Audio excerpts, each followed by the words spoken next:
Está começando o Maré Alta, o podcast da Baixada que faz análise crítica e debate os fatos e notícias que pegam pra geral. Venha cá, menino, não faça isso não. Sei que é muito triste não ter casa, não ter pão.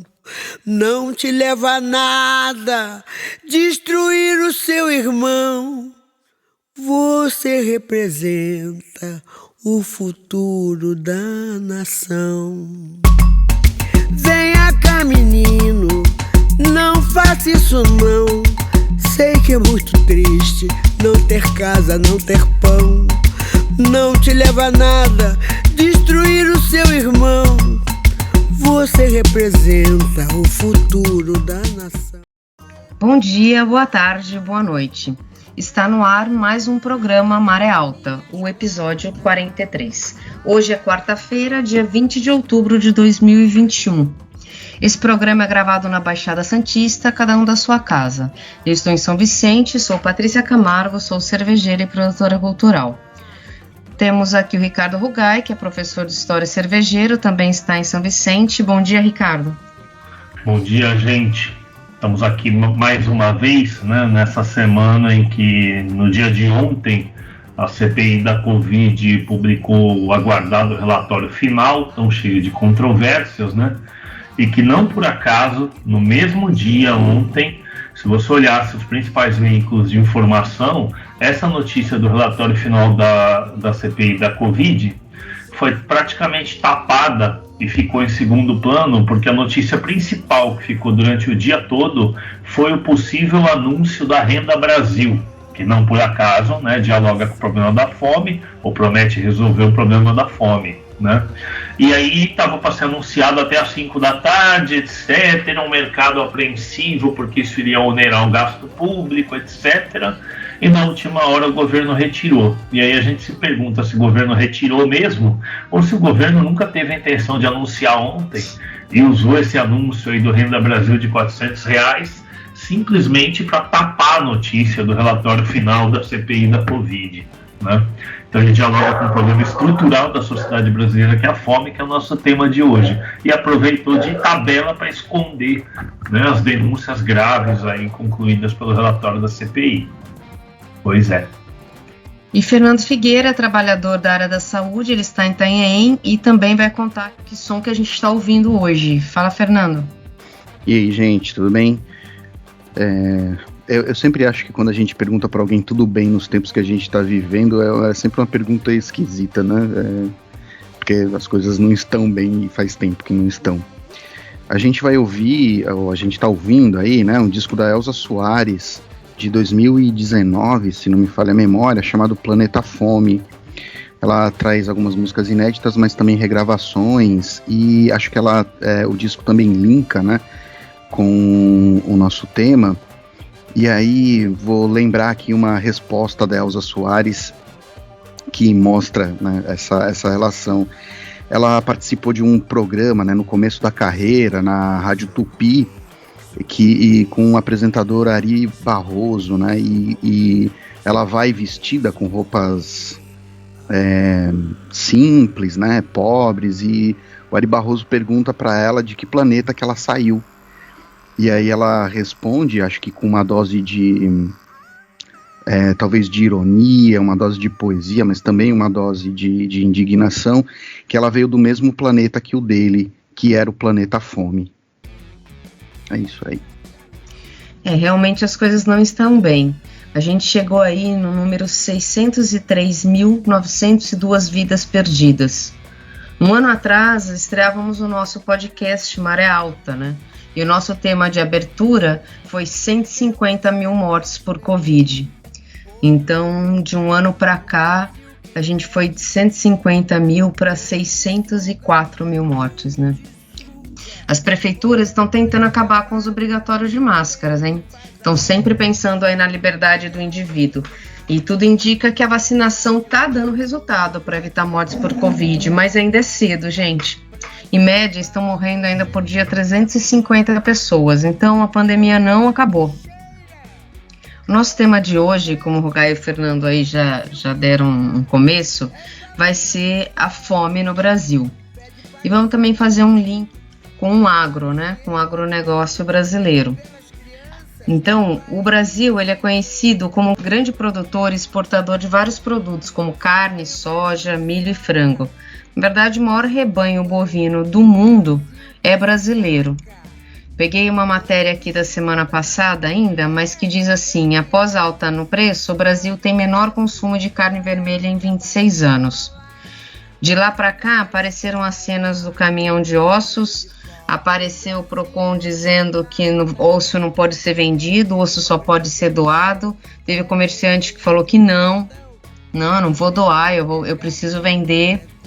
E a última cena chocante foi em Fortaleza, bastante gente, inclusive mãe com crianças, pegando comida de dentro do caminhão de lixo. Parece inclusive que isso não é recente, isso já acontece há bastante tempo num caminhão que passa em frente a um restaurante, num bairro de Fortaleza. Eu vou começar perguntando para o Rugai, para ele aí destrinchar para a gente, como é que o país que mais produz carne no mundo pode estar com carne no valor que está? A gente já falou sobre isso aqui, né? Na verdade, o agro prefere vender para fora, né, do que atender o mercado interno. Mas eu queria saber porque essa crise está se aprofundando agora, né, Rugai? Pois é, tem uma combinação de fatores aí para explicar o agravamento da fome no Brasil, né?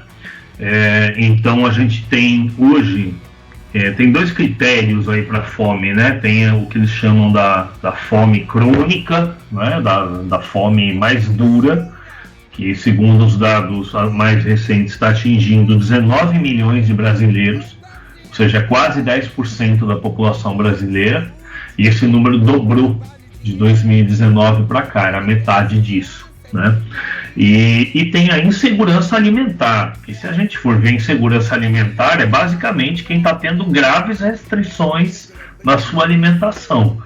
Eu diria que é fome também, sabe? Eu diria que essa fome mais grave está para a miséria, assim como essa insegurança alimentar está para a pobreza. E essa cresceu mais ainda durante a pandemia, com o desemprego, com a alta dos alimentos. Para vocês terem uma ideia, se estima que 117 milhões de brasileiros estão em situação de segurança alimentar. É mais da metade do país isso daí, né? A população brasileira está em torno de 220, 230 milhões, se eu não me engano, mas até por volta de metade do Brasil com insegurança alimentar.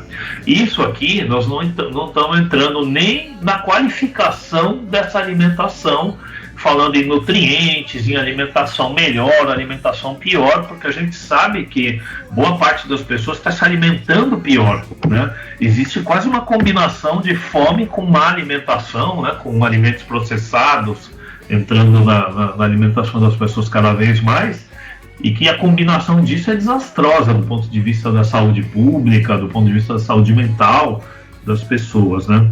Então essa é a situação. Agora é muito importante lembrar que a fome, embora ela aumente e reduza, né, em 2014, por exemplo, o Brasil chegou a sair do mapa da fome da ONU. Mas o mapa da fome da ONU, na época, hoje até mudou os critérios, mas media essa fome mais aguda, essa fome absoluta praticamente, né? Que é a pessoa que fica realmente sem comer nada, né? Ela não media a insegurança alimentar. Mas o Brasil nunca deixou de ter fome, né, gente? Quem aqui tem na faixa dos 40 anos, por aí, vai lembrar que nos anos 70, 80, 90, a fome no Nordeste, a fome no interior do Brasil, a fome nas periferias das grandes cidades, nunca acabou, né? Então, a gente não pode também usar o dado do aumento da fome para ficar pensando que a fome passou a existir, como se ela não fosse um problema histórico do Brasil, né? E aí, como a Patrícia comentou, as pessoas costumam falar muito que o Brasil é o celeiro do mundo, que o Brasil é a grande fazenda do mundo. Isso, inclusive, serve para justificar a regressão da gente para o agro, para os produtos primários e a desindustrialização. Mas é uma meia-verdade, porque ela esconde uma outra realidade. Ela esconde que a gente sempre teve uma agricultura muito centrada em poucos produtos, e esses poucos produtos se devem à destinação da nossa produção, que é basicamente venda no exterior. Então, a gente é um dos quarto maior produtor de grãos do mundo. A gente é o maior produtor de carne, tem mais boi do que gente no Brasil. É o único país do mundo com essa situação. Tem mais boi do que gente. Né? Presta atenção nessa frase. É por isso que tem mais vacina pagada do que pra gente aqui, como já foi apontado na pandemia. Né? Só que essa carne, o dólar alto, o destino principal dela é a exportação. E aí o cara, para vender aqui dentro, vai cobrar mais caro. Então ela explica aí a bandeja vazia. Mas o mais grave disso tudo é que os grãos que são produzidos aqui também não são destinados para o consumo humano. A gente já falou disso em alguns podcasts atrás, né? Mas a soja e o milho, que são os dois principais produtos agrícolas do Brasil, a maior parte deles é destinado para ração para gado. Então, é um engano a gente falar, nossa, que agricultura grandiosa. O feijão vem reduzindo, a mandioca vem reduzindo, o trigo, a maior parte é importado. Então, nós não somos um país autossuficiente na produção de alimentos. A gente tem uma grande dependência do mercado externo. E aí, dólar alto atrai o nosso alimento e encarece o que a gente traz de fora. Acho que é basicamente isso. A gente não pode tratar como fato corriqueiro o que a gente vem assistindo, pessoas catando comida no lixo. Com certeza afeta, para além do estômago, afeta a saúde mental e é uma humilhação, né, Fernando? Na verdade, afeta a saúde mental, afeta a saúde como um todo, né, porque a falta de nutrientes vai provocar um conjunto também, né, de patologias.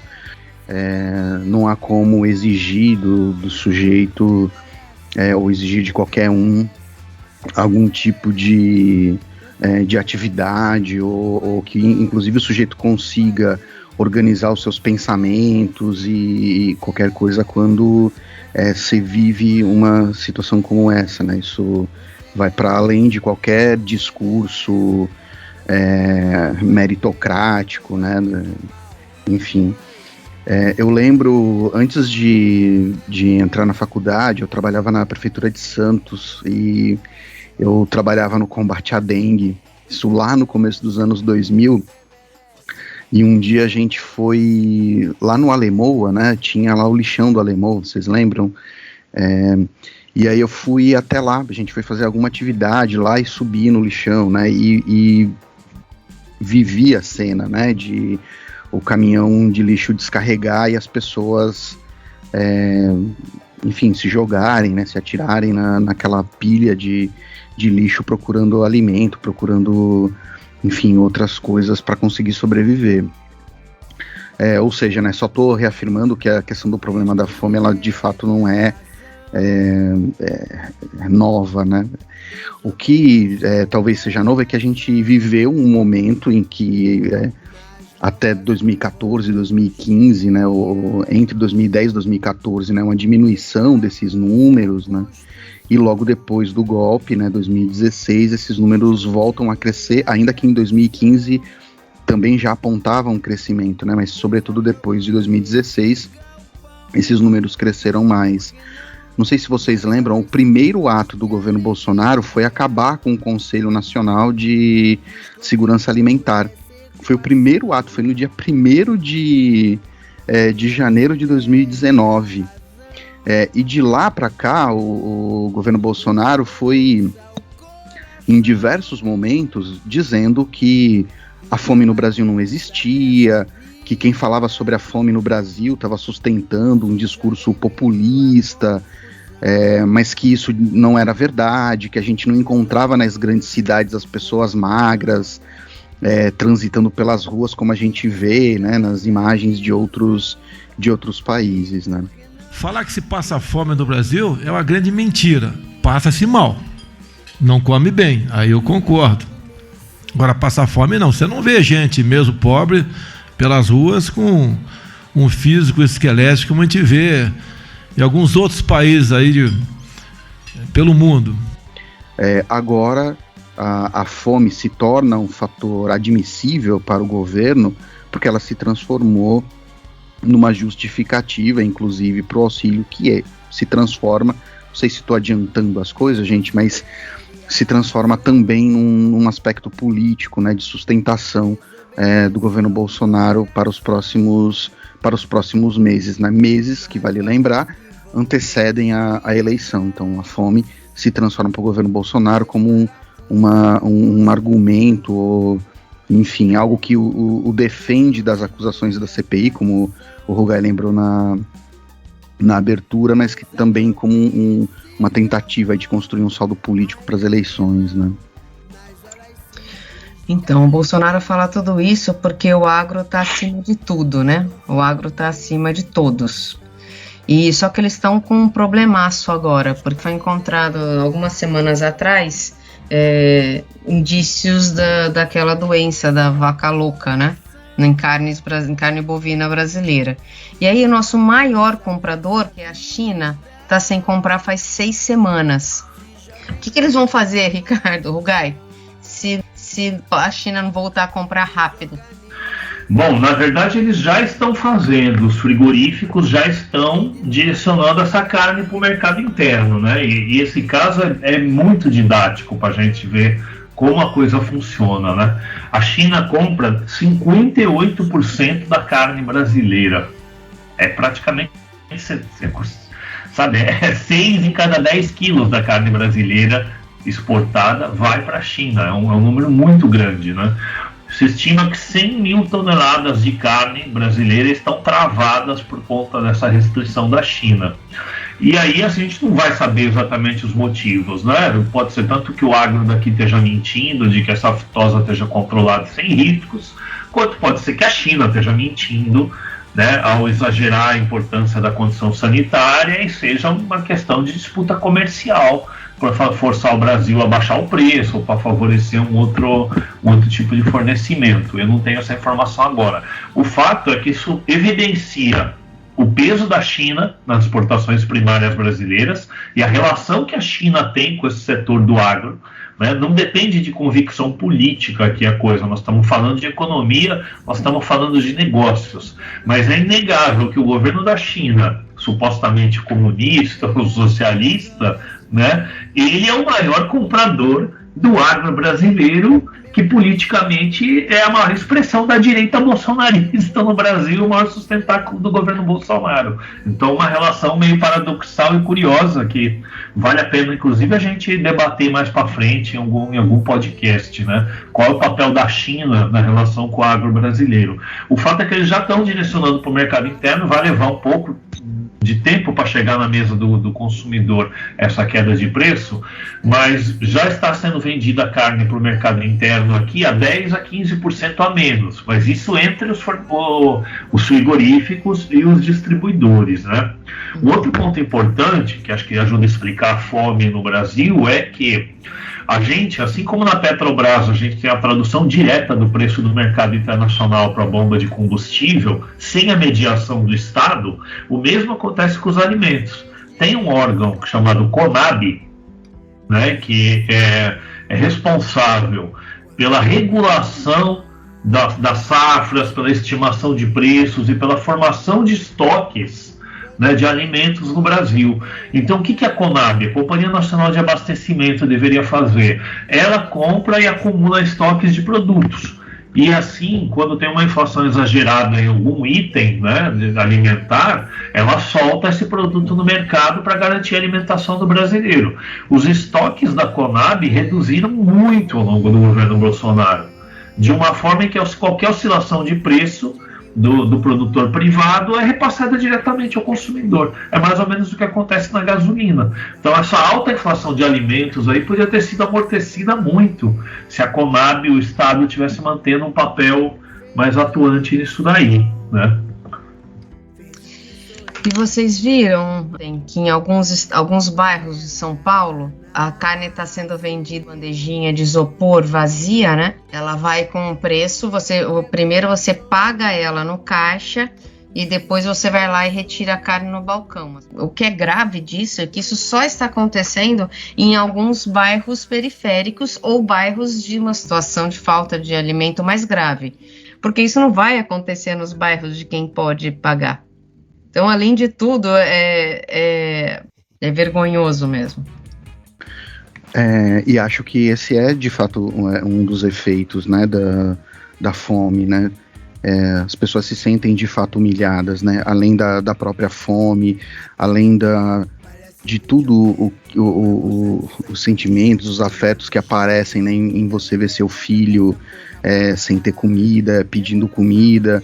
As reportagens que eu assisti, né, para pensar um pouco sobre isso para hoje, são reportagens emocionantes, assim, né, de como as pessoas vivem em condições que a gente sabe, mas é diferente quando a gente vê, né? Mas quando a gente vê e a gente consegue enxergar, porque tem muitas vezes que as pessoas olham, mas, enfim, parece todo um jogo de palavras, mas que como isso vai se tornando cada vez mais frequente na nossa história, isso se repete. Eu tô lembrando aqui do texto lá do Gilberto Freire, né, o Casagrande Senzala, em que ele descreve que a apatia de algumas populações era justamente o baixo consumo de nutrientes. E isso ele está falando lá nos anos 30, se não me falha a memória, né? Quer dizer, um aspecto da nossa história que se repete. E aí eu concordo, assim, contigo. A gente está falando de humilhação social, a gente está falando de uma extrema desigualdade, a gente está falando dos aspectos históricos de formação social e política do Brasil. E eu acho que isso também vai se mostrando. Eu acho que tem grandes setores, assim, dos serviços, né, que são prestados à população, que percebem isso de forma muito, muito evidente. A educação, a assistência social, a saúde, né, ela recebe toda essa demanda. Isso tem se mostrado, né, para mim no cotidiano do trabalho, mais frequente também. Eu não sei se eu já comentei alguma vez aqui no programa, mas eu trabalho num centro de reabilitação neurológico. E nesse centro, então, são pessoas que adoeceram, né, por alguma, enfim, por alguma questão neurológica, né, por isso que é um centro neurológico, e que procuram serviço para a reabilitação, né, então a reabilitação de funções psíquicas ou a reabilitação físico-motora, mas elas se afastam do trabalho, né, enfim, as pessoas adoecem de forma grave e elas, né, tem um conjunto de processos que elas são submetidas, e os relatos sobre a fome se tornam cada vez mais, eu vou usar a palavra comum, mas entre aspas, porque justamente eu não quero colocar isso no espaço do comum, mas é muito mais frequente hoje os relatos de fome, de insegurança alimentar, para a gente fazer uma diferenciação, né, como o Rugai traçou ali antes. Quer dizer, as pessoas têm ficado, mesmo nesse processo, né, de reabilitação, ainda que com o suporte da assistência social, ainda que com acesso à saúde, mas elas enfrentam ainda tudo isso. E aí eu tô lembrando, assim, de uma reportagem lá atrás, né, eu fui ouvir aí algumas coisas e localizei essa reportagem. Ela foi uma série feita para o Jornal Nacional, né? E o repórter que fez a reportagem, agora eu não lembro o nome dele, depois eu verifico, a gente pode até colocar nos créditos aí. Ele vai entrevistar uma mulher em que ela vai num serviço de saúde e o médico diz para ela: olha, você tem que comer, você tem uma anemia grave, você tem que comer. E aí ela conta que ela vira pro médico e diz assim: tá, e como é que eu faço para comer? Eu tô sentindo anemia, acho que é profunda. O médico disse que a senhora tem que se alimentar bem, é isso? E a senhora diz o que pra ele? Eu falei que ele onde é que eu acho. Essa mulher, segundo a reportagem, ela morre 2 semanas depois de desnutrição grave.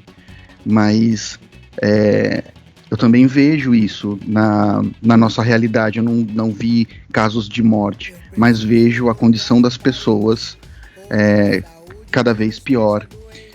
Só lembrar uma coisa, porque a gente não dá também para tacar tudo isso na conta da pandemia. A fome é um processo histórico que antecede a própria pandemia. A alta da carne, a alta dos alimentos, antes da pandemia, a gente já via isso. Eu lembro de estar no mercado e as pessoas reclamando do preço do feijão, que estava chegando a R$9 antes da pandemia. queria falar um pouco sobre o Bolsonaro, tá mesmo para R$400 o Auxílio Brasil, né? O antigo Bolsa Família. Não vai resolver, né? Depende, né? Vamos pensar assim. Primeiro, se ele vai conseguir. Porque ele está falando, ele ocupou a pauta, a gente já tratou até num programa meses atrás aqui, o Renda Brasil, até agora não vingou, até agora não foi para frente. Muitos apostam que vai ser só uma extensão do auxílio emergencial. Por quê?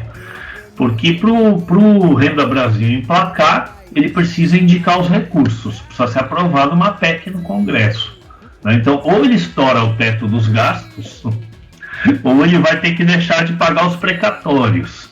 Ambas as soluções incomodam muito o mercado financeiro. Então, naquele velho e bom gráfico de pizza do orçamento nacional, onde quase metade do orçamento vai para pagar juros e dividendos de bancos e investidores, qualquer outro gasto em outra fatia da pizza que aumente ameaça ou aumenta o risco de calote no pagamento de quem deve receber prioritariamente. E aí esses caras botam um preço nisso, que é cobrar mais juros do governo para manter esse dinheiro emprestado em forma de títulos da dívida. Então, Bolsonaro vai ter dificuldades para aprovar esse Renda Brasil, né?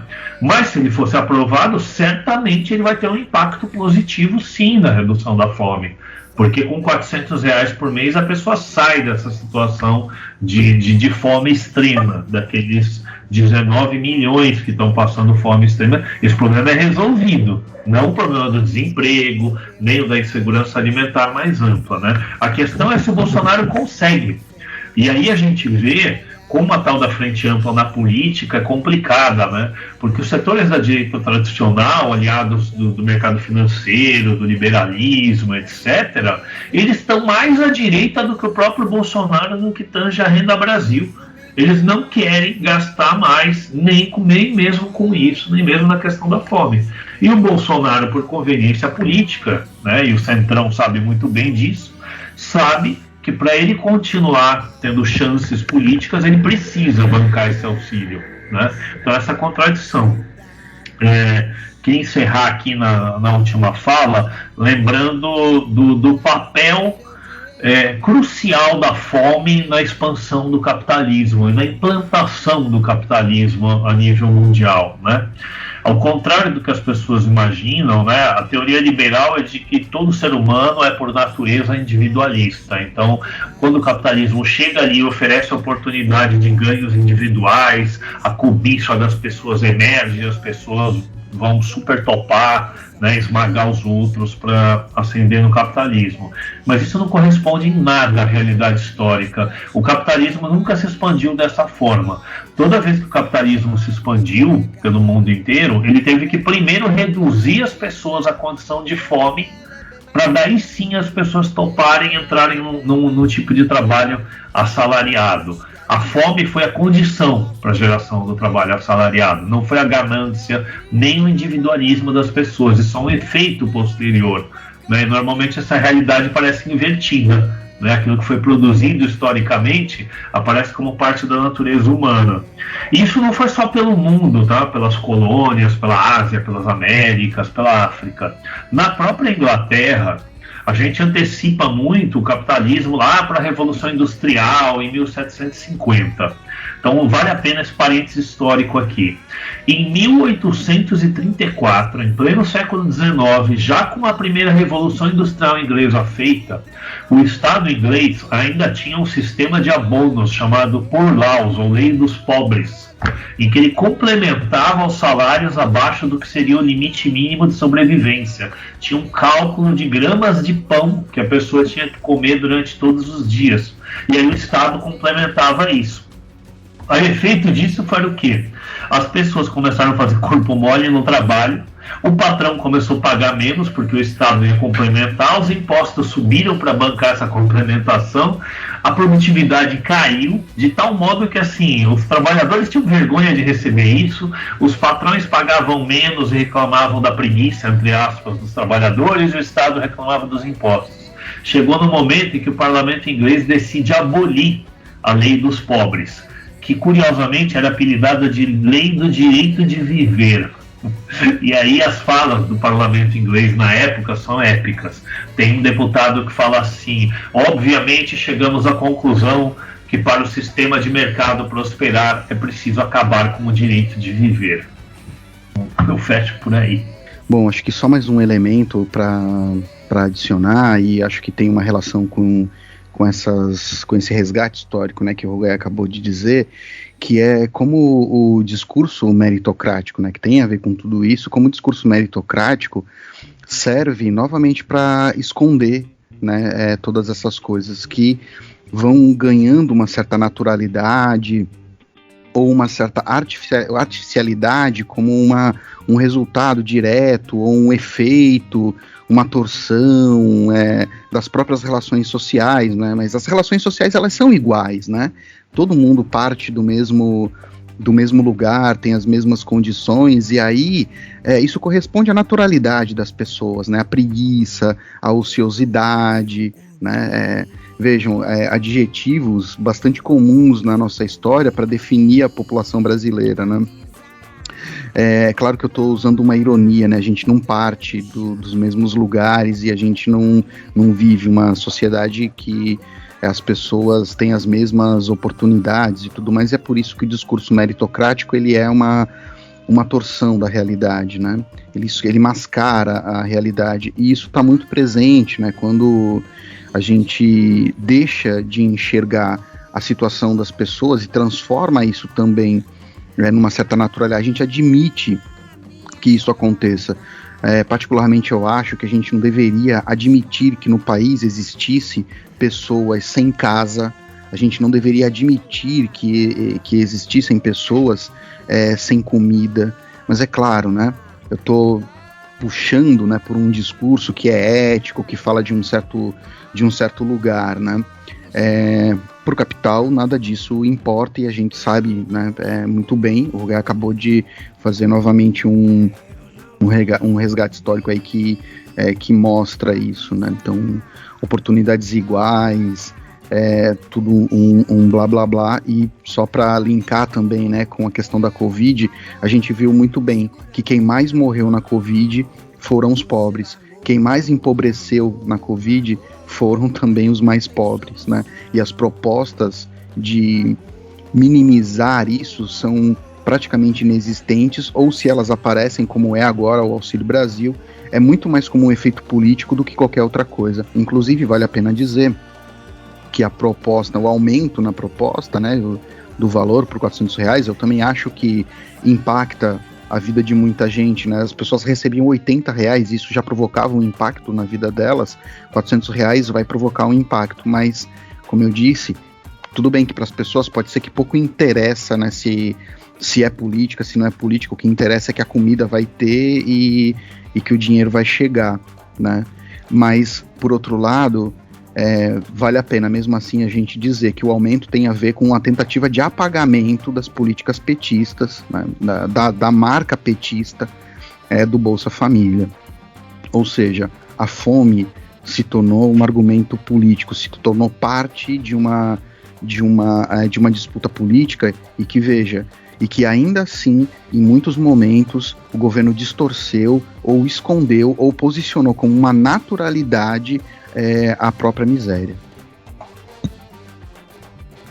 As coisas não estão bem, e após a nossa vinheta, a gente está encerrando por aqui e vamos esculachar coisas graves que aconteceram essa semana. Vai pra puta que te pariu, buscar o resto do exército, que aqui vai ter espetáculo. Eu nunca fiz nada pra agradar as pessoas. Porque nossa caixa deve ser porque todo mundo mete a mão, né? Não vou te dar uma porrada porque tu é doente, mas vou espalhar pra todo mundo que tu sarou. Já que a voz do injustiçado não é ouvida, eles têm direito à cólera, à ira.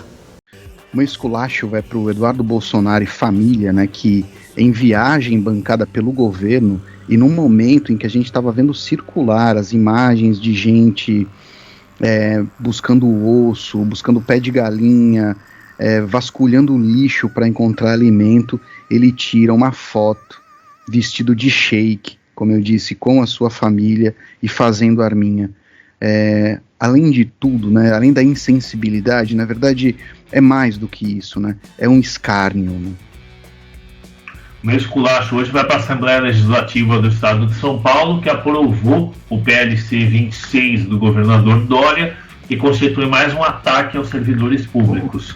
Aumenta a contratação de temporários, permite a contratação de fura-greves durante as greves, torna as greves mais ilegais e restritivas do que já são, né? Enfim, mais um avanço, um passo adiante no corte de direitos do servidor público e na destruição do serviço público para a população. E não se iludam, esse projeto a nível estadual tende a ser copiado e reproduzido, tipo Ctrl-C, Ctrl-V, por prefeituras e municípios. Então, é um ataque que vai descendo em cascata, assim como a reforma da Previdência Federal foi descendo e sendo intensificada no plano estadual e municipal. O meu esculacho vai para a notícia de que no Dia das Crianças, 2 delas, Yanomami, foram mortas, sugadas por uma draga da exploração ilegal de minério. Ficamos por aqui. A semana que vem estaremos de volta. Abraços a todos que ficaram conosco até agora.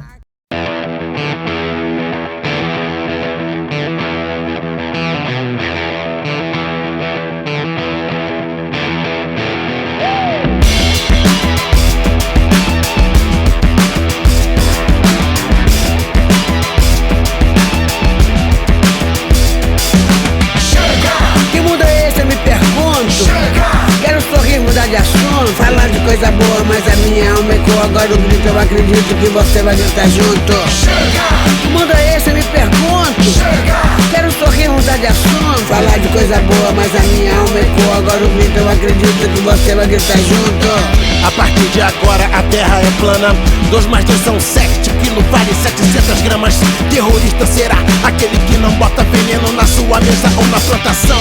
Heróis laureados serão os que contaminam, adoecem, matam mais rápido a população. Sem saúde e educação se faz um povo mais feliz e avançado. Esse é o novo mundo, esse é o meu recado. Que mundo é esse, eu me pergunto. Quero sorrir, mudar de assunto, falar de coisa boa, mas a minha alma ecoa. Agora o grito, eu acredito que você vai gritar junto. Que mundo é esse, eu me pergunto. Quero sorrir, mudar de assunto, falar de coisa boa, mas a minha alma ecoa. Agora o grito, eu acredito. Então, me dê motivo pra ir embora. Estou vendo a hora de te perder.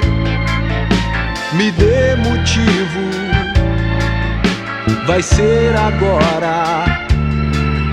Estou indo embora. O que fazer? Me dê motivo, vai embora em outro lugar. Me dê motivo, vai deixar meu país pra lá. Falar de coisa boa, mas a minha alma ecoa. Agora o grito, eu acredito que você vai gritar junto. Vai embora em outro lugar. Vai deixar meu país pra lá. Falar de coisa boa, mas a minha alma ecoa. Agora o grito, eu acredito que você vai gritar junto. O negócio é o seguinte, negociata total. O patriota agora nem vende o aluno pro país. O novo patriota cede gentilmente as terras e as almas do seu povo pra América do Norte. Eu quis dizer outra coisa, mas é isso mesmo que eu não pretendia dizer. Não, calma, peraí. Esse arquivo era pra ser secreto. Se tem decreto, pra que debates? 30% de 100 dá 3 chocolates. Aposto o meu doutorado na faculdade americana. Me engana que eu gosto, me manda que eu posto. Se a reforma não passar, não vamos ter dinheiro pra contratar. Se a reforma não passar, o Brasil vai quebrar. É muito blá blá blá blá blá blá blá blá blá. É tanto blá blá blá blá blá blá blá. É muito blá blá blá blá blá blá blá blá. Então, me dê motivo pra ir embora. Estou vendo a hora de te perder. Me dê motivo, vai ser agora. Estou indo embora. O que fazer? me dê motivo, vai embora em outro lugar. Me dê motivo, vai deixar meu país pra lá. Falar de coisa boa, mas a minha alma ecoa. Agora o grito, eu acredito que você vai gritar junto. Me dê motivo.